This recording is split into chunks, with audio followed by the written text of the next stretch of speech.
Hey, chavales, chavalas, fijaros lo que me he encontrado, Eh, Estoy aquí en un entorno, una que otra construcción antigua y volviendo al tema a fuentes naturales de Galicia. Fijaros que esta sería Fonte das Carroceiras, año 35. Me imagino que algún día sería de piedra, sería una construcción pues muy bonita. Pues claro, le metieron el cemento, ya estropearon un poco el tema. Aquí hay la conducción del agua, un pequeño arroyo.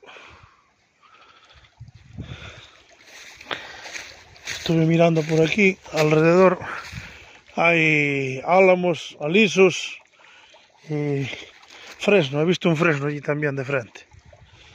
Bueno, variedad así de árboles. Hay castaños también, fijaros las castañas. Ahí tenéis los erizos. El castaño está ahí de frente.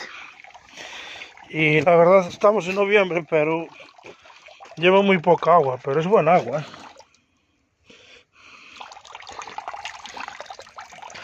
Es un agua cristalina y sale fresca.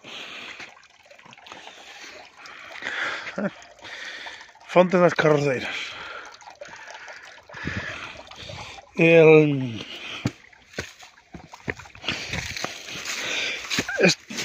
dieron cemento y por la parte de atrás tiene cal, tiene restos de cal. La argamasa esa que se daba antes en las casas. Pero bueno, el resto es cemento. Pero como veis, aquí hay un vivo indicador de que es un sitio natural y sin contaminación por el musgo que tiene. Ya ves qué entorno y qué rincón. Qué preciosidad. Guau, allá arriba hay un carballo. Precioso, un roble, vamos, carballo en gallego. Bueno, cuidaros mucho,